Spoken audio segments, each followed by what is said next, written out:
Bienvenido a Entre líneas y café, a un nuevo capítulo. Un nuevo capítulo y un nuevo café. Exactamente. Me encanta este aroma. Hoy nos espera una inmersión profunda en el capítulo 3. Profunda como una taza de buen café. Sí. ¿Y de qué texto estamos hablando? Del que nos enviaste. Cierto, el que nos dejó intrigados. Exacto.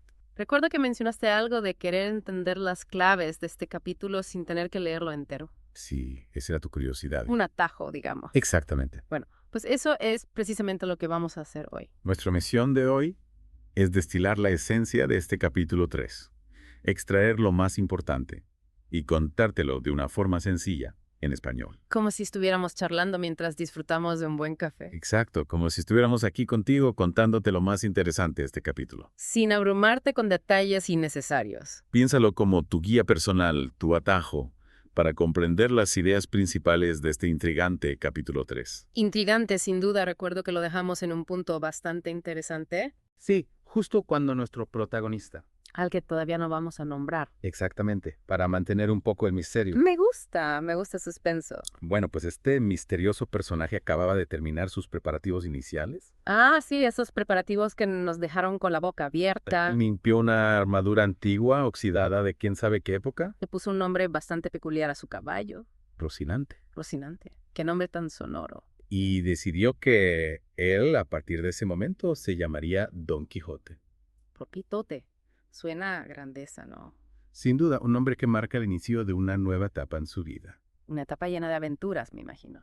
Ya lo creo. Esos detalles de los preparativos nos dan una idea de su estado mental. Completamente. Una mente que ya empieza a volar hacia otros mundos. Pero lo que realmente impulsa el capítulo, lo que pone todo en marcha, es su decisión de salir al mundo. De dejar atrás su hogar y lanzarse a la aventura. ¿Y qué es lo que motiva a Don Quijote a tomar una decisión tan radical?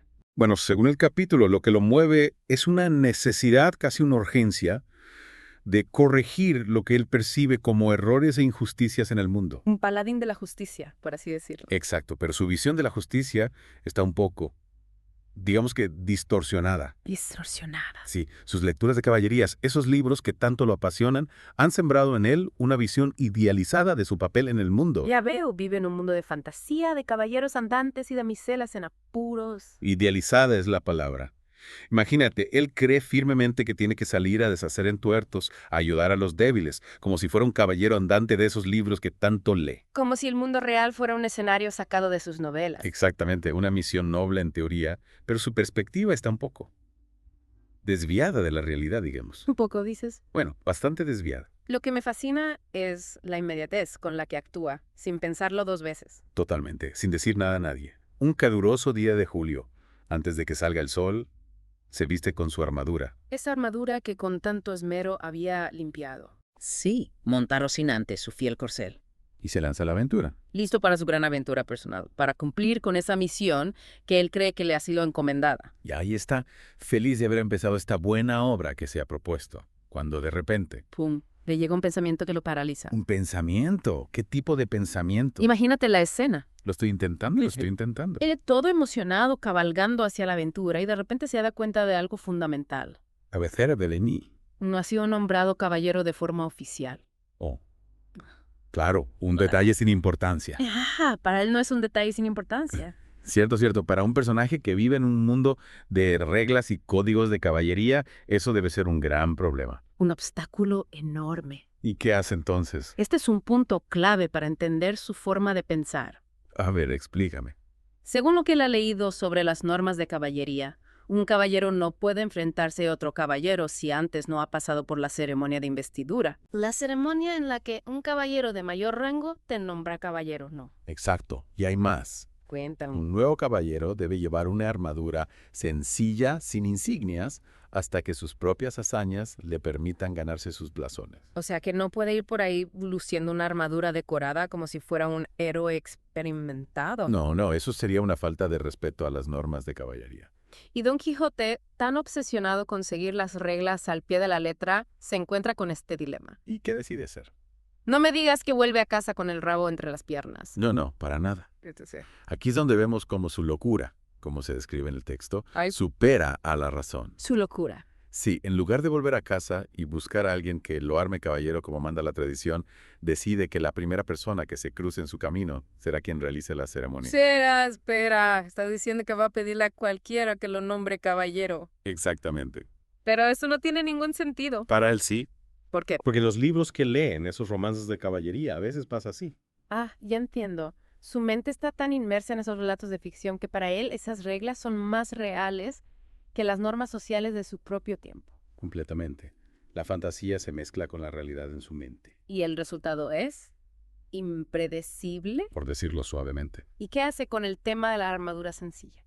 Bueno, para eso también tiene una solución. ¿Cuál? Piensa en limpiarla, pulirla, hasta que quede más blanca que la piel de un armiño. Más blanca que un armiño. Pero si su armadura está oxidada. Lo sé, pero él cree que con un poco de esfuerzo puede convertirla en una armadura digna de un caballero andante. Su optimismo es admirable, aunque un poco descabellado. Y lo que es aún más curioso, confía ciegamente en que Rocinante lo guiará hacia esas aventuras que tanto anhela. Rocinante, ese caballo flaco y desgarbado. Él mismo. ¿Cree que el caballo tiene un sexto sentido para encontrar problemas? Es como si el caballo tuviera un mapa de calamidades. Pero bueno, así empieza su primera salida, que lo lleva directamente a una venta. Una venta.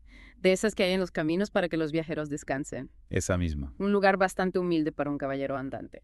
Ya te digo, pero en su imaginación, la venta se transforma en un castillo imponente. Claro, como en sus libros. Su mente empieza a moldear la realidad a su antojo. Esa transformación de una simple venta en un castillo es una muestra constante de cómo Don Quijote ve el mundo. Exacto, su mente crea una realidad paralela, idealizada, a partir de los elementos más mundanos, Llega a la venta y pide alojamiento como si fuera el señor de la fortaleza. con toda la pompa y ceremonia que su mente puede concebir. La respuesta del ventero, supongo que mucho más pragmática, nos devuelve a la realidad. Claro, el ventero ve a un hombre extraño, vestido con una armadura vieja, hablando de caballeros y castillos. Y nos muestra el contraste entre la fantasía de Don Quijote y el mundo real, entre lo que él cree que es y lo que realmente es. Un contraste que será una constante a lo largo de sus aventuras. Y en este castillo improvisado no está solo. ¿Cierto? Se encuentra con dos mujeres. Dos mujeres. Sí, la hija del ventero y una criada asturiana. ¿Y qué hace Don Quijote con ellos? Su mente de caballero errante las eleva a la categoría de damiselas. Damiselas en apuros, listas para ser rescatadas por un valiente caballero. Exactamente, aunque la realidad es que son solo dos mujeres que trabajan en la venta.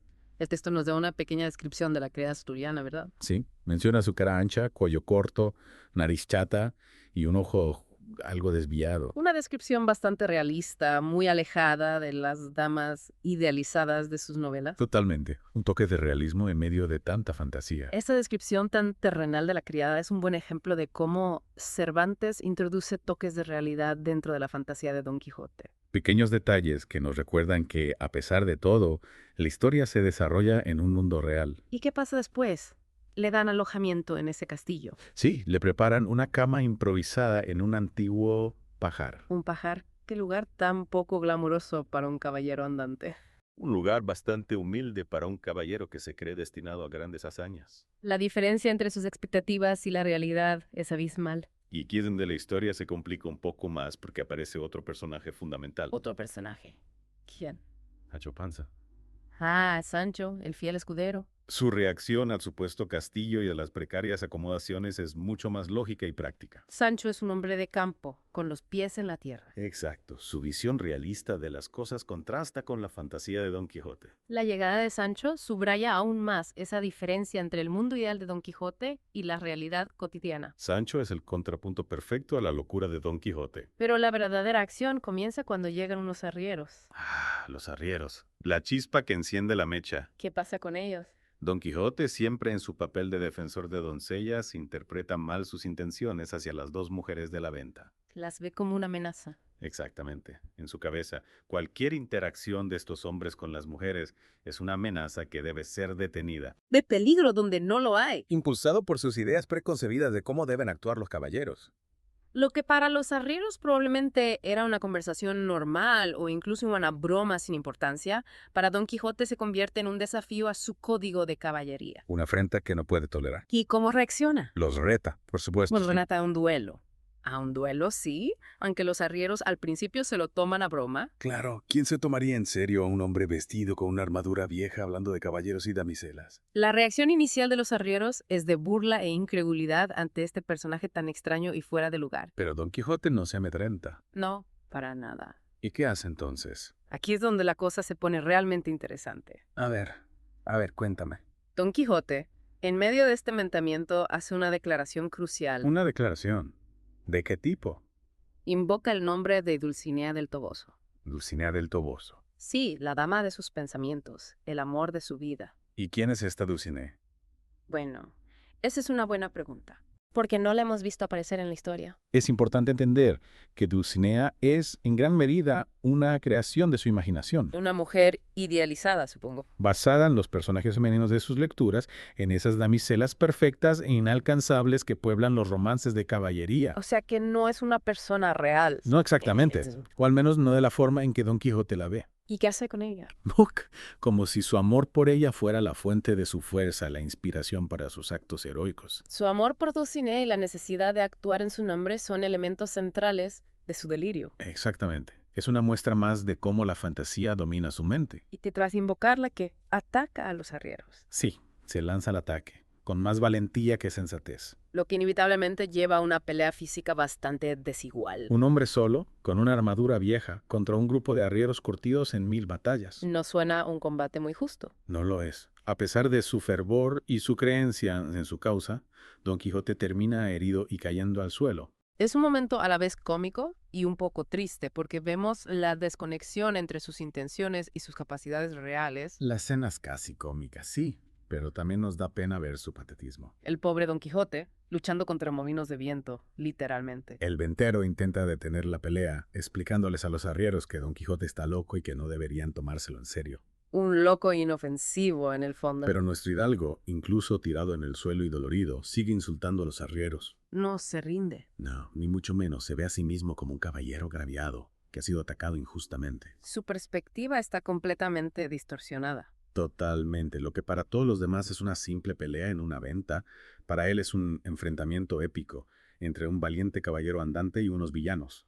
Es incapaz de ver la realidad de la situación. Vive en su propio mundo, un mundo gobernado por las reglas de la caballería. Y el capítulo no termina ahí, ¿verdad? Aunque nuestro foco principal es de esta primera aventura, se menciona brevemente su regreso a casa, llevado por un vecino. De vuelta al hogar, después de su primer fracaso como caballero andante. Y nos hablan del caos que encuentra allí, del cura y el barbero, sus amigos preocupados. Preocupados por su salud mental, supongo. Y de cómo la sobrina y el ama de llaves describen la locura de Don Quijote como algo alimentado por sus libros. Esos libros que tanto lo apasionan, que lo han llevado a este estado. Imagínate. Dicen que se peleaba con las paredes, que decía haber matado gigantes. Alucinaciones, delirios, producto de su imaginación desbordada. Esas anécdotas nos dan una idea clara de la profundidad de su obsesión y de cómo su mente ha quedado completamente atrapada en ese mundo de fantasía. La historia de la preciosa bebida que supuestamente le traía un mago amigo es un ejemplo perfecto de su desconexión con la realidad. Un brebaje mágico que curaba todos los males. Y que por supuesto solo existía en su mente. La solución que se les ocurre al cura y al barbero para intentar curarlo es bastante curiosa. Curarlo de su locura. Sí, deciden tapiar su biblioteca y hacerle creer que un mago se ha llevado sus libros. Qué remedio tan drástico, privarlo de lo que más le gusta. Creen que así podrán romper el hechizo, por así decirlo. ¿Y cómo reacciona Don Quijote? Su reacción al no encontrar su amada colección es, como era de esperar, de gran confusión y desconcierto. Le han quitado su principal fuente de inspiración, aunque esa inspiración sea la causa de su locura. Exacto, un dilema complicado. Al privarlo de sus libros, sus amigos intentan devolverlo a la realidad, aunque el método sea un tanto engañoso. Una mentira piadosa, podríamos decir. Luego, durante su recuperación, tiene conversaciones con el cura y el barbero sobre la necesidad de los caballeros andantes. Un tema en el que él sigue creyendo firmemente. Intenta justificar su visión del mundo, incluso ante la lógica de sus amigos. Su fe en la caballería es inquebrantable. Y llegamos a un punto crucial para sus futuras aventuras: la contratación de Sancho Panza como su escudero. La llegada de Sancho es un punto de inflexión en la historia, ¿Por qué? porque Sancho representa el contraste directo con la idealización de Don Quijote. Sancho es la realidad, la cordura frente a la locura de Don Quijote. Exactamente, sus motivaciones para unirse a esta empresa son mucho más terrenales y prácticas. No está movido por ideales de justicia o por la gloria de la caballería. No, para nada Don Quijote lo convence con la promesa nada menos que de gobernar una isla. Una isla. Menuda promesa. Una promesa que por supuesto no tiene ninguna posibilidad de cumplir. Pero que a Sancho le parece suficientemente atractiva. Y así, Sancho, dejando atrás a su mujer y a sus hijos, se convierte en el compañero de este singular caballero. Con esto se sientan las bases para su segunda salida y para todas las aventuras que vendrán. La historia de Don Quijote y Sancho Panza apenas comienza. Un dúo que nos hará reír, soñar y reflexionar sobre la naturaleza de la realidad. Entonces, ¿qué podemos extraer como lecciones principales de este capítulo 3? Déjame pensar. En primer lugar, se establece claramente la visión del mundo distorsionada de Don Quijote, influenciada por sus lecturas de caballerías. Su mente crea una realidad paralela, poblada de caballeros, gigantes, magos y damiselas. Su primer intento de actuar como caballero andante no solo fracasa, sino que resulta ridículo y doloroso. Una clara muestra de la diferencia entre sus fantasías y la realidad. Y finalmente se sientan las bases para sus futuras aventuras con la llegada de Sancho Panza como su escudero. Un personaje que aportará una dosis de realismo a la locura de Don Quijote. Vemos cómo la fantasía choca con la realidad de una manera muy cómica, pero también un poco trágica. Una mezcla que nos cautiva y nos hace reflexionar sobre la naturaleza de la percepción. Además, este capítulo nos muestra la gran diferencia entre la realidad objetiva y cómo la percibe Don Quijote. Su imaginación transforma lugares comunes en escenarios de leyenda y a personas normales en personajes de sus fantasías. Y no podemos olvidar el contraste fundamental entre el idealismo de Don Quijote y el pragmatismo de Sancho, que será un motor importante para muchas de sus interacciones. Dos visiones del mundo que chocan y se complementan a la vez. El humor recorre todo el capítulo, pero también sentimos cierta tristeza al ver la desconexión de Don Quijote con el mundo real. Sus nobles intenciones chocan de frente con lo absurdo de sus acciones. Es esa mezcla de comedia y tragedia lo que hace tan interesante este personaje. Un personaje complejo, contradictorio, que nos sigue fascinando siglos después. Para terminar, te dejamos con esta reflexión. Una pregunta para la audiencia. Piensa en cómo el poder de las historias y de nuestra imaginación puede tanto inspirarnos como llevarnos a ver la realidad de una manera muy diferente. Una reflexión sobre el poder de la ficción y su impacto en nuestra mente. ¿De qué manera crees que estas primeras experiencias, este primer intento fallido de ser caballero, moldearán las futuras aventuras de Don Quijote? Una pregunta para que te acompañe durante la lectura. Es una pregunta interesante para seguir explorando a medida que avances en la lectura. Un misterio por resolver. Nos vemos de nuevo en otro episodio de Entre Líneas y Café, y que no olviden ver los episodios anteriores. Hasta la próxima taza de café y de conocimiento. Adiós. Adiós.